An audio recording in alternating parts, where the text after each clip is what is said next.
मुलांना पाहिलं की काजळ तर हे लावावं का नाही? फक्त आजकालच नाही, आय थिंक आपल्या काळापासूनच ही प्रथा चालू आहे. ते छान दिसण्यासाठी, काळे डोळे मोठे होण्यासाठी काजळ लावणे हे सगळ्या चुकीच्या समजुती आहे. उलट काजळ हाताने लावण्यामध्ये जर हात अस्वच्छ राहिला किंवा काजळ जर इन्फेक्ट झालं असेल तर मग बाळाला डोळ्याचे इन्फेक्शन होऊ शकतात. मालिश प्रत्येक बाळाला तेल लावून मालिश करण्यासाठी काही बायका सुद्धा लावल्या जातात. मालिश करणाऱ्या ज्या बायका आहेत ते छाती पिळणे वगैरे प्रकार करतात. त्याच्याने लिटरली लहान लहान बाळांना इथे इन्फेक्शन होऊन बसतं. बाळांना किती दिवस मातेचं मिल्क हे फीड केलं पाहिजे? Welcome to doctor souls women doctors wing with Dr. Ambekar Healthy Vibes, presenting health series on common health issues and clearing all your doubts by trustworthy WTW doctors. Please do watch. WTW health series आणि healthy वाईब्सच्या या पॉडकास्टच्या आज सिरीजमध्ये आपल्याला लाभलेले आहेत doctor Shilpa दडगे madam. Madam ह्या जवळजवळ 20 वर्षापासनं child हेल्थमध्ये आहेत, म्हणजेच पेडॅट्रिक आहेत. पेडॅट्रिक फील्डमध्ये काम करत आहेत. जवळजवळ 15 ते 20 वर्ष झालं त्यांचा तो अनुभव आहे. आणि आजचं हे पॉडकास्ट सगळ्यांसाठीच खूप खास ठरणार आहे. म्हणजे पॅरेंट्स असतील किंवा मुलं असतील तर सगळ्यांनीच हा पॉडकास्ट शेवटपर्यंत जर पाहिला तर यामध्ये असणाऱ्या तुमच्या मनामध्ये असणाऱ्या सर्व मिथ्स म्हणजे गैरसमज मुलांबद्दलचे म्हणजे छोटासा काजळ लावावं की नाही तर अशा प्रकारचे गैरसमजसुद्धा दूर होणार आहेत. त्यामुळे हा पॉडकास्ट शेवटपर्यंत पहा आणि तुम्हाला जर आवडला तर इतरांनासुद्धा शेअर करा. तर नमस्कार मॅडम, स्वागत तुमचं आजच्या या पॉडकास्टमध्ये. आपण पहिल्या चालू करू की गैरसमजापासून, कारण समाजामध्ये इंटरनेट डॉक्टर्स खूप झालेले आहेत. म्हणूनच आमचा हाच प्रयत्न असतो की जे ऑथेंटिक डॉक्टर्स आहेत तर त्यांचं ऑथेंटिक नॉलेज सगळ्यांपर्यंत पोहोचायला पाहिजे. तर काही मिथ्सपासून चालू करू. मुलांची टाळू माखली पाहिजे का नाही?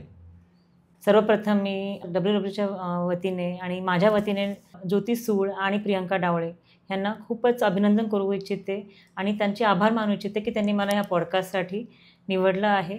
आणि आय एम व्हेरी थँकफुल. आणि ही संकल्पना खूपच चांगली आहे, कारण ही सर्वसामान्य माणसाच्या मनातली सगळी शंका पूर्णपणे त्यांचं निरसन करणार आहे.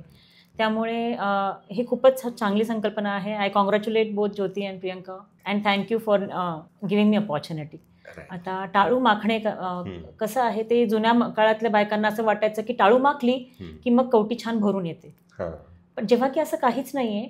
जसं जसं आपलं मेंदूची वाढ होणार आहे आणि कवटी पण आपोआप व्यवस्थित फ्यूज होते. तर साधारण 6 ते 18 महिन्यापर्यंत आपलं टाळू जे आहे ते पूर्णपणे फ्यूज होते. त्यामुळे गरज नाहीये, त्याला आम्ही अँट्री फॉन्टनल म्हणतो, आणि त्यात गरज नाहीये टाळू माखण्याची. आणि कधी कधी तर बायका म्हणतात की मॅडम टाळू खूपच मोठी होती म्हणून आम्ही माखायला सुरू केली. जेव्हा की टाळू मोठी असणे म्हणजे कॅल्शियम आणि व्हिटॅमिन डी याची डेफिशियन्सी असते. या जीवनसत्वाची डेफिशियन्सी जेव्हा असते तेव्हा ते औषधं देऊन ते व्यवस्थित भरण्याची गरज असते. आणि अजूनही बरेच कारणं आहेत ज्याच्याने टाळू खूप मोठी असते. तर डॉक्टरांना गाठणं जास्त महत्त्वाचं आहे, नक्की फक्त घरी माखून ते बंद करायचा प्रयत्न करणे. तसं काही होत नसतं, अजिबात नाही. हा पूर्णपणे चुकीची समजूत आहे. उलट टाळू माखून तिथं इन्फेक्शन किंवा कोंडा असं होऊन जातं.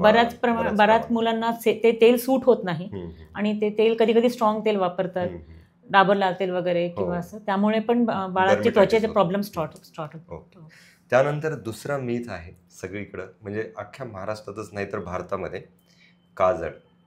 मुलांना पाहिलं की काजळ, अगोदर तर मुलं हे पूर्ण काळे दिसायचे डोळे, तर हे लावावं का नाही किंवा खरंच लावलं तर डोळे मोठे चांगले छान होतात का? सर फक्त आजकालच नाही, आय थिंक आपल्या काळापासूनच ही प्रथा चालू आहे. आपल्या आईने आजीनी पण हे सगळं केलं होतं, तो आपल्यालाही लावलेलंच होतं. पण खरं पाहता गरज नाहीये. सगळी बाळं स्वाभाविकताच खूप सुंदर असतात आणि खूप गोड असतात. ते छान दिसण्यासाठी, डोळे मोठे होण्यासाठी काजळ लावणे हे सगळ्या चुकीच्या समजुती आहेत.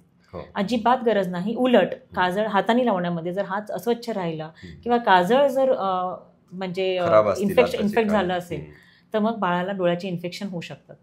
आणि अजिबात गरज नाहीये. डोळे लाल होणे वगैरे बरेच प्रॉब्लेम्स होऊ शकतात. तर फक्त कपाळावर किंवा इथे वर कुठेही बॉडीवर एकदा काजळ लावलं, तुमच्या दृष्ट लागू नये म्हणून जे म्हणतात बायका, ते सुद्धा दृष्ट लागणार नाही. तसं तर बाळ हे देवाचंच रूप असतं, त्यामुळे दृष्ट लागण्याची काही अशी काहीही नसते, पण नसतं, तो आईची काजळ भावना. लावायची अजिबात गरज नाहीये. त्यामुळे बऱ्याच वेळेस नख लागून सुद्धा बाळाचा हो, नख डोळ्याच्या लागून आतमध्ये इंजुरी जखमा झालेल्या झालेल्या आहेत बऱ्याच हा, मुलांना. त्यानंतर तिसरं मीथ आहे मॅडम, मालिश. प्रत्येक बाळाला असं वेगवेगळे मार्केटमध्ये खूप सारे तेल आहेत की ते तेल लावून मालिश करण्यासाठी काही बायका सुद्धा लावल्या जातात किंवा बाहेरून सुद्धा ते तेल वापरलं जातं. तर ते खरंच कितपत योग्य आहे? जुन्या काळापासून ही समजूत आहे सर. हम्म. म्हणजे मालिश केलं की बाळ छान सुदृढ होतं, छान हाडं मजबूत गुटगुटीत होतात. होतं, हाडं मजबूत होतात. हम्म. तर स्वाभाविकता बघितलं तर आई गरोदर असताना तर तिच्या आहारावर बाळाचं वजन आणि वाढ असते हो. आणि त्याच्यावरच बाळाची सुदृढता ठरते आणि त्याच्यानंतर झाल्यावरही आईच्या स्तनपानावर ते अवलंबून असतं आणि आई कसा सकस आहार घेते ह्याच्यावरही अवलंबून असतं. हो. नक्की फक्त त्या मालिशनी बाळाचं सुदृढपणा वाढणार आहे. हां, आता कमी वजनाच्या बाळांमध्ये असतं हे प्रमाण की बाबा मालिश केल्याने बाळाचं वजन वाढू शकतं, पण ते सायंटिफिकली म्हणजे डॉक्टरच्या सल्ल्यानेच कोणतं तेल लावावं आणि किती वेळासाठी लावावं आणि किती सूक्ष्मपणे बाळाला लावावं हे या प्रकारेच ठरवावं लागतं. हो. आणि जुन्या काळापासून मालिश करणाऱ्या ज्या बायका आहेत हम्म. ते छाती पिळणे वगैरे प्रकार करतात. प्रकार करतात. त्याच्यानी ब्रेस्ट ॲब्सेस लिटरली लहान लहान बाळांना इथे इन्फेक्शन होऊन बसतं तुमच्याकडे छातीला. तसे पेशंट्स बरेच पेशंट येतात आणि उगीच लहान बाळाला आम्हाला मग सुई घालून इंजेक्शन वगैरे देणं किंवा तोंडी कडू औषध पाजणं हे सगळं करावं लागतं. तर ह्याची अजिबात गरज नाहीये. तर बाळाला आधीच प्रेग्नंट असतानाच, गरोदर असताना आणि नंतर बाळ झाल्यावर स्तनपानाने आपण सुदृढ जास्त केलेलं बरं राहील. ओके. आणि प्रीटर्मसाठी मी म्हटल्यासारखं डॉक्टरांच्या सल्ल्याने व्यवस्थित मालिश करू आवश्यक शकतो. ते तेलानेच फक्त वजन वाढेपर्यंत. एकदा वजन 3 किलोच्या आसपास झालं की नंतर त्यांनीही बंद केलं तरी चालतं. म्हणजे मालिश हे एक फिजिओथेरपी सारखं आणि आजारी समजा पॅरालिसिस वगैरे आहे त्या ठिकाणीच ते रिकमेंडेड आहे. हो सर, हे वेगळं पैलू आहे पैलू ह्याचा. आहे हा त्याचा. वेगळं ॲब्सोल्युटली डिफरंट पर्स्पेक्टिव्ह आहे बरं. की काही बाळं जन्मतः त्यांना काही त्रास असतात किंवा झाल्याला रडत नाहीत, त्यांचे हातपाय कडक होतात, तर ते फंक्शनल राहावेत म्हणून आपण फिजिओथेरपी, ऑक्युपेशन थेरपीद्वारा जे शिकवतो ती मालिश ते वेगळे. ते स्टेप वाईज आणि सिस्टमॅटिक असतं आणि ते डॉक्टरांकडूनच शिकलेलं बरं असतं. यानंतरचं सगळ्यात मोठा मीथ आहे की माझं बाळ लवकर चाललं पाहिजे म्हणून मी पटकन त्याला वॉकर आणतो. पालक असतील किंवा आई असेल, वडील असेल, अगोदर त्याला वॉकरची खूप त्याला लवकर सवय लावण्याचा प्रयत्न करतात. तर ते वॉकर हे कितपत योग्य आहेत? सर, खूप चांगला प्रश्न विचारला तुम्ही. आणि वॉकरचं कसं आहे सर, म्हणजे आता बाळाला गिफ्ट द्यायचं तर काय द्यायचं, हा वॉकर देऊया म्हणजे त्याची आई खुश होईल, बाळ पण घरभर फिरेल. पण ऍक्च्युली पाहता जोपर्यंत आपली मज्जासंस्था तयार नसते तोपर्यंत आपण पायाच्या त्या नसांना लवकर चालवणं खूप चुकीचं आहे. एकदा बाळ उभं राहून थोडं धरून चालायला लागलं की त्यावेळेसचा जो तुमचं वॉकरचा रोल आहे तो 6 महिन्यापासून 7 महिन्यापासून जे फॅड आलंय आजकाल की बाळाला मी वॉकरमध्ये बसवलं, बघा बाळ किती फास्ट चालायला लागले आणि खुश होणं आजी आजोबांनी सगळ्यांनी, हे अतिशय चुकीचं आहे. त्यामुळे बाळाची चाल चुकीची होते आणि बाळाला पुढे बरेच प्रॉब्लेम्स फेस करावे लागतात. तर हे अत्यंत चुकीचं आहे की वॉकरमध्ये लवकर बसवणं वगैरे कोणत्याही प्रकारे युजफुल नाहीये.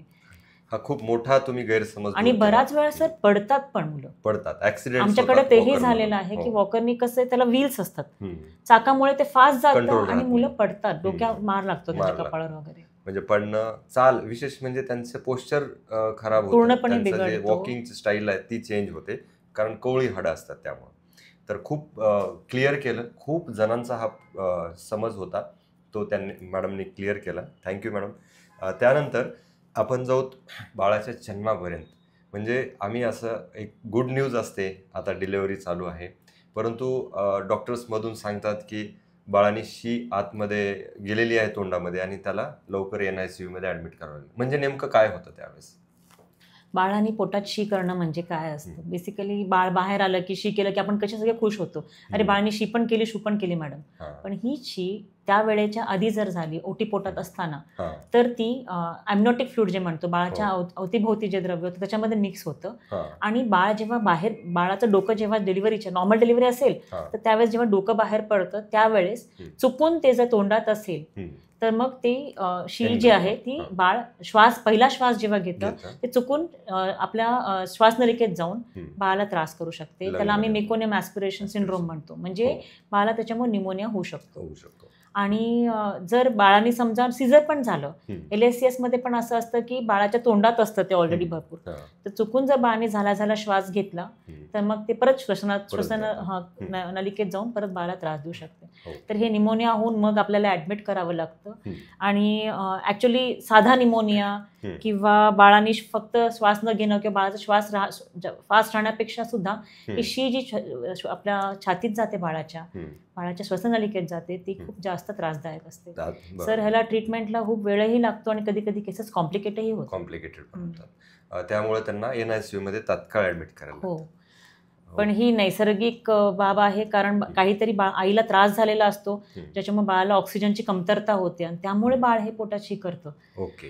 ते आपल्या हातातल्या गोष्टी नाही आहेत, पण जेवढं आहे तेवढं बरोबर आपण व्यवस्थित मॅनेज केलं की आपण बाळांना माइल्ड केसेसला बाहेर काढू शकतो सेफली. आणि असं म्हणतात की बाळ जन्मलं त्यावेळेस रडलं नव्हतं म्हणून त्याला काही पुन्हा कॉम्प्लिकेशन झाले. तर हा रडणे न रडणे ह्याच्यात म्हणजे नेमकं काय होतं बाळ जन्माला त्यावेळेस? बाळ जेव्हा आईच्या ओटीपोटात असतं त्यावेळेस ऑक्सिजनचा पुरवठा त्याला आईच्या रक्तातूनच होतो. अंबिलिकल कॉर्ड म्हणतो आपण, त्याच्यातून होतो. पण ज्या वेळेस बाळ बाहेर डिलिव्हरी होते आपण त्यावेळेस नाळ कट करतो. तर यावेळेस जर बाळाने श्वास नाही घेतला तर बाळाला ऑक्सिजनची कमी व्हायला सुरू होते. जर बाळाने छान श्वास घेतला तर मग आपल्या बाळाच्या फुफ्फुसांमध्ये आपली बाहेरची हवा जाऊन ज्याच्यामध्ये 21% ऑक्सिजन असतं ते बरोबर आपल्या रक्तात जाऊन बाळाला सफिशियंट ऑक्सिजन सप्लाय होतो. पण आता अडचण अशी होते की बाळ जर रडलं नाही तर बाळ ऑक्सिजन घेत नाही हवेतलं आणि मग बाळाला हायपॉक्सिया म्हणजे बाळाला ऑक्सिजनची पूर्णपणे कमतरता होते. आणि ते ऑक्सिजनची कमतरता आणि ब्लड सप्लाय दोन्ही पण जर ब्रेनला अफेक्ट केलं म्हणजे मेंदूला तर बाळाला आपण बर्थ एस्फेक्सिया, पेरिनेटल एस्फेक्सिया म्हणतो, त्याच्यामुळे बराच त्रास होतो. आणि हा सूक्ष्म जर असेल म्हणजे बाळ रडत नाही पण कधी कधी फक्त पुसताना रडून जातं. स्टिम्युलस, टॅक्टाईल स्टिम्युलस म्हणतो. जसं 3 इडियट्स मध्ये त्याला टॅक्टाईल स्टिम्युलेशन दिल्यानंतर रडतं बाळ आणि खरंच ते आहे, ते सूक्ष्मपणा आहे. तो त्यावेळेस एवढं बॉडी काळजी घेते की मेंदूला इजा नाही होणार. पण त्याच्या पलीकडे जर बाळाला जर कृत्रिम श्वासाने जर श्वास द्यावा लागत असेल तर तो कॉम्प्लिकेटेड प्रकार असतो आणि त्याच्यामध्ये मग बाळाला पुढच्या आयुष्यात त्रास होऊ शकतो. एकदा मेंदूला इजा झाली पुन्हा कन्व्हल्जन्स वगैरे येऊ शकतात किंवा झटके येऊ शकतात. याच्यामध्ये मॅडम आता की बाळाचं नेमकं नॉर्मल वेट किती असलं पाहिजे, त्याला अंडर वेट किंवा ओव्हर वेट असं कुठल्या मानक आहेत त्याची? साधारण 9 महिन्यानंतर जे बाळ जन्मतं त्याला 2.5 ते 4 किलो असं वजन पाहिजे. 2.5 किलोच्या कमी आहे म्हणजे त्याला आपण लो बर्थ वेट म्हणतो, म्हणजे कमी वजनाचे बाळ म्हणतो. आणि 4 पेक्षा जास्त असेल तर ते अपेक्षेपेक्षा जास्त असतं. तर जास्त आहे तर गुटगुटीत आहे की मॅडम काय प्रॉब्लेम आहे असं नाहीये. ते आईचं आणि बाळात नाळ कट केल्यावर ब्लड सप्लाय कमी म्हणजे पूर्णपणे ब्लॉक होतो, त्यामुळे बेबीच्या स्टोर्सवर अवलंबून राहतं. त्यामुळे बाळांना हायपोग्लायसिमिया वगैरे असे बरेच प्रॉब्लेम्स येऊ शकतात जन्मल्या जर जास्त असेल तर. आणि कमी असेल तरीही बाळाचं स्टोर्सच बनलेले नसतात किंवा कमी वजन आहे म्हणजे कसं आहे की एकतर बाळाला पोषण नीट मिळालं नाहीये तर ते वेगवेगळ्या कारणाने असतं. कधी कधी मातेचे कारण असतात, मातेच्या तब्येतीमुळे, कधी कधी प्लासेंटा म्हणतो आपण, प्लासेंटल कॉज असतात, कधी कधी बेबीचे स्वतःचे कॉज असतात. तर या तिन्ही कारणांमुळे बाळाचं कधी कधी वजन कमी असतं आणि मग स्टोर्स पुअर असतात. मग स्टोर्स जर आता तुम्ही मला सांगा जर ग्लायकोजन स्टोर्स लिव्हरमध्ये नसतील तर मग बाळाला ग्लुकोज कुठून मिळणार आहे? मग बाळाला हायपोग्लायसिमिया वगैरे बरेच त्रास सुरू होतात. किंवा मग कधी कधी चरबी बरोबर म्हणजे नसते, स्टोर्स बनलेले नसतात त्याच्यात, तर मग बाळ लवकर थंड पडायला सुरू होतं, हायपोथर्मिया म्हणतो आपण. तर असे बरेच प्रॉब्लेम्स या सगळ्या कारणांमुळे. आणि हे बाळ फिट नसतात की लगेच तुम्ही त्यांना दूध दिलं की बाळ मस्त दूध ओढेल आणि छान राहील, सुदृढ राहील. तर त्यांना त्या काळजीसाठी आपण काही काळ न होईना प्रत्येक केस वाईज आपण त्यांना ICU मध्ये ऍडमिट करतो. आता हे आम्ही बघतो की ICU हे एकदम काचाकाचाचे असते आणि बाळ असतात, म्हणजे हे सगळे आम्ही त्याला काचात ठेवणे म्हणतो. बाळ हा काचात ठेवला होता का, म्हणजे नेमकं तिथं काय ट्रीटमेंट असते? तिथे वॉर्मर्स असतात आपले जे मेन इन्क्युबेटर्स किंवा वॉर्मर्स. आता वॉर्मर्स सगळीकडे खूप कॉमन झालं. तर वॉर्मर्स मध्ये बाळाचं शरीराचं तापमान मेंटेन होतं. तर तिथे फक्त कमी वजनाचेच बाळ नाही तर नॉर्मल वजनाचे जे रडले नाहीत बाळ ते, किंवा ज्यांनी शी पोटात असताना बाळाच्या शी ज्यांची श्वसननलिकेत गेले ते, किंवा मग बाळ दूधच पित नाहीये असं बऱ्याच वेळा होतं. पहिल्या 24 तासाच्या दूधच पित नाहीये, शूज केली नाही. जर बाळ दूध नाही पिण्यासाठी तयार नसेल, कधी कधी या बाळांची आतडी समजा आता 2.5 किलो तरी बरं आहे. हां. जर 2-1.5 किलोचे वगैरे बाळ असतील तर त्यांची आतडी वगैरे विकसित नसते, ओके. तर त्यांना तुम्ही लगेच दूध नाही देऊ शकत, ते हां. पचत नाही दूध पचत त्यांना. हं. कधी कधी श्वासाचा त्रास असतो तर त्यांना व्हेंटिलेटरची गरज पडते. तर ओके. सलाईन, व्हेंटिलेटर, वॉर्मर हे असे सगळे सगळ्या सेटअपमध्ये- सगळ्या सेटअपमध्ये मध्ये- आपण बाळांची काळजी घेतो. आणि एकदा ते फिट झालं, हं. म्हणजे सलाईन बंद करू शकलो, पूर्णपणे दूध पचायला लागलं, सकिंग मग आईचं आली. दूध प्यायला लागलं हं. की आणि मग बाळ वजन वगैरे वाढायला लागलं की मग आपण डिस्चार्ज बाहेर. कंडिशन म्हणतो. Okay, thank you madam. त्यानंतर आपण फिडिंगकडे जर आलो तर बाळांना किती दिवस मातेचं मिल्क हे फीड केलं पाहिजे, हा खूप जणांचा प्रश्न असतो. की काही जण 6 महिने म्हणतात, काही जण वर्ष बाळ हे अंगावरच पित असतं. तर याच्याबद्दल थोडक्यात माहिती सांगा प्रेक्षकांना. स्तनपान खूप महत्त्वाचं आहे सर. हं. सिन्स बिगिनिंग आपण म्हणतो बर्थ राईट आहे ते हो. बाळाचं. बरोबर. ठीक आहे. आणि पहिली गोष्ट म्हणजे स्तनपान, निव्वळ स्तनपान किंवा केवळ स्तनपान 6 महिन्यापर्यंत आवश्यक आहे. 6 महिन्यापर्यंत. 6 महिन्यापर्यंत बाळाला वरचं काहीही देऊ नये. अक्षरशः मधही चाटवू नये, हो. साखर पाणी नाही, ते काय ग्लुकोज पाणी नाही, ग्लुकोज काही नाही. काही नाही. हं. इवन गुटीची वगैरे पण काहीच काही गरज गरज नसते. ओके. तर फक्त निव्वळ स्तनपान 6 महिन्यापर्यंत. 6. आणि त्याच्यापुढे WHO आणि युनिसेफ जे हं. म्हणतात हं. की 2 वर्षापर्यंत स्तनपान करावे. हं. पण ह्याचा अर्थ असा नाहीये की बायकांनी त्याचा अतिरेक करावा. बरेच जण काय करतात, मॅडम मला खूप छान दूध येत होतं, हं. मी त्याला 1 वर्षापर्यंत फक्त माझं दूध पाजलं, दूध वरची काही गरजच नाही हो गरज त्याला. नाही. हं. असं नसतं. हं. केवळ स्तनपान हे 6 महिन्यापर्यंत आणि बाळाचे पहिले 1000 डेज म्हणतो आपण, ओके. पहिले 1000 दिवस म्हणजे ओटीपोटातून ते 2 वर्षापर्यंतच्या वयापर्यंतचे 1000 दिवस. 1000 दिवस. तर हे फर्स्ट 1000 डेज तुम्ही बाळाचे जर फिजिकल आणि मेंटल हेल्थची जर काळजी घेतली हो. आणि न्यूट्रिशनल हेल्थची, हं. तर मग बाळ खूप छान विकसित होतं. ओके. त्याच्यामुळे 6 महिन्यापर्यंत केवळ स्तनपान हे अत्यंत आवश्यक आहे हं. हं. आणि प्रत्येक मातेने ते करावं. करायचं. समजा दूध नाही येत आहे तर हं. डॉक्टरांना लगेच भेटावं. ओके. त्यात म्हणजे ते त्यांना गोळ्या किंवा काही पावडर वगैरे देतील, ज्याच्याने गॅलॅक्टोगॉग्स म्हणतो आम्ही हो. त्याला, ज्याच्याने आईचे दुधाचं छान उत्पन्न होईल. हं. दुसरी म्हणजे गोष्ट म्हणजे आईचा आहार हं. खूप महत्त्वाचा आहे आणि हं.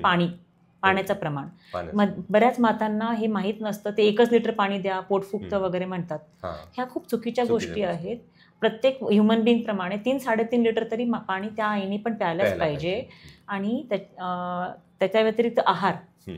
आहारामध्ये गरोदर बाईने 550 कॅलरीज आणि 25 ग्रॅम प्रोटीन एक्स्ट्रा एक्स्ट्रा आपल्या म्हणजे सर्वसाधारण तिच्या वजनाच्या लेडीजपेक्षा एक्स्ट्रा तिने एक्स्ट्रा. सेवन केलं पाहिजे. बरोबर. म्हणजे आम्ही साधारण असं म्हणतो की 1.5 तरी जेवलं पाहिजे तू, जेवलं पाहिजे. म्हणजे तुझ्या बाळाला पोषण छान जाईल. कारण ते बरोबर. पूर्णपणे तिच्या आहारावर अवलंबून आहे आणि त्याच्यावर त्याची वाढ अवलंबून आहे. बरोबर. त्यामुळे निव्वळ स्तनपान हे 6 महिन्यापर्यंत आवश्यक आहे आणि त्याच्यात आईने ही काळजी स्वतःची घ्यायला पाहिजे. घ्यायला पाहिजे. पाणी, हिरव्या पालेभाज्या हे सगळं खाणं, कॅल्शियमच्या गोळ्या 4 महिने अवश्य घेणं, हं. हे सगळं जर केलं तर बाळही सुदृढ राहतं आणि आईही सुदृढ राहते. ओके. 2 वर्षापर्यंत देऊ शकतो सर. प्रॉब्लेम काय होतो आता, हे रेडी फूड असतं, हं. म्हणजे तापमान बरोबर असतो, अनइन्फेक्टेड असतं, तुम्हाला काही मिक्स करावं लागत नाही, काही नाही. तर समजा कुठे लग्नाला गेलो, प्रोग्रामला गेलो, अत्यंत भूक लागली बाळाला, हं. तर पटकन स्तनपान केलं की त्याचं तात्पुरतं समाधान होतं. समाधान. पण त्याचा अर्थ असा नाही की फक्त स्तनपान. तर पूरक आहार जो म्हणतो आपण, म्हणजे हं. विनिंग फूड, हं. 6 महिन्यानंतर प्रत्येक मातेने सुरू चालू करावाच, म्हणजे करायचं. बाळाची वाढ व्यवस्थित होईल. ओके. म्हणजे ते काही कम्प्लीट फूड नाहीये हं. 6 महिन्यानंतर बाळासाठी. हां. म्हणजे त्याच्यासोबत पूरक आहार हा द्यायलाच पाहिजे. दुसरा एक समज असतो की ज्यावेळेस म्हणजे स्तनपान चालू असतं त्यावेळेस मातांवर किंवा त्या आईवर खूप लोड असतो की हे खाऊ नको, ते खाल्लीस तर बाळाला इन्फेक्शन होईल, त्याला दूधच पचलं नाही, हिनं आज कैरीच खाल्ली होती. तर असं खरं असतं का की आईचा लगेच इम्पॅक्ट दुधामध्ये होऊन बाळाला तशा पद्धतीने धोके असू शकतात? असं सर, वैज्ञानिकदृष्ट्या हे सगळं हं. चुकीचं आहे. चुकीचं आहे. तिने सगळ्या गोष्टींचा व्यवस्थित कार्बोहायड्रेट्स, प्रोटीन्स, फॅट्स असलेले हं. सर्व म्हणजे आणि मायक्रोन्यूट्रंट्स म्हणतो आपण, संतुलित सगळे diet जीवनसत्व घेतो. वगैरे असलेले सगळं संतुलित आहार तिने घेतलाच पाहिजे. कोणत्याही भाज्यांचं काहीही बंधन नाही. बरोबर. तिने आहार व्यवस्थित घेतलेलंच बाळासाठी जास्त फायदेशीर ठरणार आहे. ओके. कारण जास्त सासूंचं म्हणणं असतं की हिने काल भजे खाल्ले होते म्हणून आज बाळाचं पोट दुखते, असं काही होत नाही. नाही, असं काही नसतं सर. बॅलन्स डाएट घेतलं पाहिजे. फक्त तिने जर एवढंच हां महत्त्वाचं आहे. म्हणजे ते भजे खाल्ले पण पाणी वगैरे व्यवस्थित घेतलं, बाकीची काळजी घेतली तर बाळ हां. व्यवस्थितच राहणार आहे, त्याला काही त्रास होणार नाही. कारण स्तनपानाचे असंख्य फायदे आहेत. फायदेशीर आहे. सगळ्यांना माहिती आहे की प्रतिकारशक्ती चांगली होते बाळाची, हं. आपला जे बुद्ध्यांक म्हणतो तो चांगला असतो, IQ खूप छान डेव्हलप होतो बाळाचा. हं. आईच्याच दुधामुळे. हो, त्याच्या ऐकलं व्यतिरिक्त होतं. डायबिटीज, कॅन्सर, हम्म. बीपी ह्याची लवकर आजकाल आपण बघतोय 25-30 वर्षाला सुरू होत आहेत. हम्म. तर केवळ स्तनपान केलेल्या बाळांमध्ये तुम्हाला कमी कमी बघण्यात दिसू येईल, कमी दिसण्यात वा. येईल. त्याच्या व्यतिरिक्त अस्थमा, दमा, ॲलर्जीचं प्रमाण हम्म. यापासूनही स्तनपान बऱ्यापैकी तुम्हाला संरक्षण देतं बाळाला. कारण अँटीबॉडीज त्याच्यामध्ये असतातच. ती नॅचरली अँटीबॉडीज तर असतातच, ती सुरुवातीला तुम्हाला वाचवतात, पण पुढेही बाळाची पुढेही. प्रतिकारशक्ती खूप चांगली राहते. आणि मातेलाही खूप फायदे आहेत. जसं तुम्हाला माहिती आहे की स्तनाचा कॅन्सर म्हणा किंवा ओव्हेरियन कॅन्सर पासून वाचवतं. Abscess होतात बरेच हा, वेळेस. मग ते त्याच्यापासून मग त्यामुळे म्हणजे जर दूध पाजलं दोघांसाठीही ते खूप खूप फायद्याचं फायदेशीर आहे. आहे. आणि याच्यावर नॅशनल प्रोग्राम पण आहे. कारण आता फिडिंग कुठे प्रत्येक ठिकाणी फिडिंगचे ही आहेत, कंपार्टमेंट हो केलेले हो, आहेत. म्हणजे इव्हन तुम्ही एअरपोर्टवर अगदी सगळीकडे airportवर सुद्धा सगळीकडे आहे. तुम्हाला आपल्याला बघायला मिळेल. बरोबर. आता याच्यामध्ये बाळ ज्यावेळेस 6 महिने वर्षापर्यंत जातं, तर त्याच्यामध्ये काही आणखीन शॉपमधले काही पावडर्स ॲड होतात, जसे की हॉर्लिक्स आहेत, बॉर्नविटा आहे, बिस्किट्स आहेत. तर हे फूड देणे त्यांना कितपत योग्य आहे? सो हा खूप चांगला प्रश्न विचारला तुम्ही, कारण आम्ही 8 महिन्याचं बाळ आमच्याकडे आलं, आम्ही विचारलं काय सुरू केलं तुम्ही 6 महिन्यानंतर, तर सगळं मॅम दूध बिस्किट सुरू केलं, पाणी बिस्किट सुरू केलं, हे कॉमन उत्तर आहे. हो हो. तर सर हे सगळं अतिशय चुकीच्या समजुती आहेत. आम्ही प्रत्येक वेळेस लसीकरणाला आलं 1.5 3.5 महिन्याला बाळ की त्यांना सांगतो की 6 महिन्यानंतर जर तुम्हाला काय काय आहार सुरू करायचं तर येऊन भेटा. तर हे कशासाठी आवश्यक आहे, कारण कॉम्प्लिमेंटरी फीडिंग किंवा विनिंग पूरक आहार हा जर व्यवस्थित बाळाला जर फायदा व्हायचा असेल तर तुम्ही त्याला सगळे त्याच्यात जीवनसत्व आणि तुमचे कंपोनंट्स जे आहेत कार्बोहायड्रेट्स, प्रोटीन, फॅट्स व्यवस्थित पाहिजे. तर तांदळाची पेज म्हणा किंवा आपले वेगवेगळ्या डाळी असतात आपल्या, उडदाची डाळ, मुगाची डाळ, ते सगळे वाळवून व्यवस्थित पावडर करून तुम्ही ठेवलं. घरीच एक सेरेलॅक बनवू शकतो. तांदूळ सुद्धा धुवून वाळवून जर तुम्ही गरम करून थोडंसं व्यवस्थित त्याला पावडर करून ठेवलं तर हे वेगवेगळ्या प्रकारचे सेरेलॅक पावडरच आहेत इनडायरेक्ट. तर हे त्यांना देणं आवश्यक आहे. तर आणि बाहेर असं आपल्याला वाटतं की नाही ते सेरेलॅक खातं, तुम्ही जरा मन बाळाचं जर आपण वळवून बघितलं तर बाळ हेही खातील. सुरुवात 2 चमच्यांनीच होत असते प्रत्येक आहाराची, प्रत्येक फीड, नवीन फीडची एका वेळेला एकच फीड स्टार्ट करावं. म्हणजे तांदळाची पेज सुरू केली तर 2-3 दिवस तेच पचतं का बघावं. मग मुगाची डाळ ऍड करावी त्याच्यात. मग त्याचं पाणी जर बाळाला पचत असेल तर मग दुसऱ्या 2 दिवसानंतर मग पावडर करून तुम्ही सगळं सुरू करू शकता. म्हणजे तुम्ही बाळाची पचनक्रिया, बाळाला जरा सवय लागली तुमच्या त्याच्या पोटाला की तुम्ही पुढचा आहार सुरू केला की बाळाला त्रास खूप कमी होतात. आणि फ्रुट्स पण आहेत तर तुम्ही सगळेच देऊ शकता. नंतर फ्रुट्स वगैरे चालू करू शकतो. फ्रुट्स म्हणजे कसं, आता आपण सॉल्ट, शुगर जे म्हणतो की आपण शक्यतो टाळायचं आहे. पहिल्या वर्षात किंवा पहिल्या 1000 डेजमध्ये सॉल्ट, शुगर नाही द्यायचे. म्हणजे मीठ आणि साखर, ॲडेड सॉल्ट, शुगर गरज नाही आहे बाळाला. तर हे नॅचरल जे स्वीट अँड फ्रुट्स आहेत हे एका प्रकारे त्याला नॅचरल फ्लेवर्सची आयडिया देते. तर नॅचरली ते कसं लागतं हे बाळाला चव कळायला लागली की त्याच्या बाबतीत आवड निर्माण होते बाळाच्या मनात. त्यामुळे बनाना म्हणा किंवा ॲपल हे फ्रुट्स आपण सुरू करू शकतो. मग भाज्या उकडून स्मॅश करून आपण बाळाला देऊ शकतो. त्याच्यानी पण बाळाला एकतर ते डायजेस्टही छान होतं आणि त्याच्यामध्ये न्यूट्रिएंट्सही खूप छान मिळतात बाळाला. तर ह्या प्रकारे. आणि ते बाहेरचं सेरेलॅक वगैरे कसं आहे, जर आईला अजिबातच वेळ मिळत नाहीये वगैरे तर मग एखादा फीड त्यावेळेला ठीक आहे. तो पण कसं की खूपच मोठी अडचण आहे, गॅस नाही तुमच्याकडे, पाणी नाहीये, एमर्जन्सीमध्ये एखादं ते पण सर बरोबर, म्हणजे ऍब्सोल्युटली त्याची गरज नाहीये बाळाला. तुम्ही आपण जर जेवढं गरम आणि फ्रेश आहार देता ते चांगलं. हे प्रिझर्व्ड, कॅन्ड, खूप महिन्यांवर एक्सपायरी असलेलं किंवा 6-6 महिने एक्सपायरी असलेलं असे प्रिझर्व्ड फूड न दिलेलंच बरं बाळाला, कारण बाळाला त्याचे त्रास होऊ शकतात. ते सध्या दिसून येत नाहीयेत पण ते हळूहळू बाळाच्या आतडीला त्रास देणार आहेत, तब्येतीवर परिणाम होतो. आपल्याला छान वाटतं अरे वा बाळ सेरेलॅक खायले बघा, पण नाही, घरातला आहार बेस्ट आहे. कारण एकच टेस्ट मी नेहमी सांगत असतो की तुम्ही करा, ज्यावेळेस घरचं फूड आहे, समजा तांदूळ असतील किंवा डाळ असेल आणि सेरेलॅक, हे जर उघडे ठेवले तर कुठलं लवकर खराब होतं. तर सेरेलॅक तर हे म्हणजे जाळे नाही लागणार त्याच्यामध्ये, पण आपल्या फूडमध्ये लवकर लागेल, कारण त्यात प्रिझर्वेटिव्ह असतात त्या ह्याच्यात.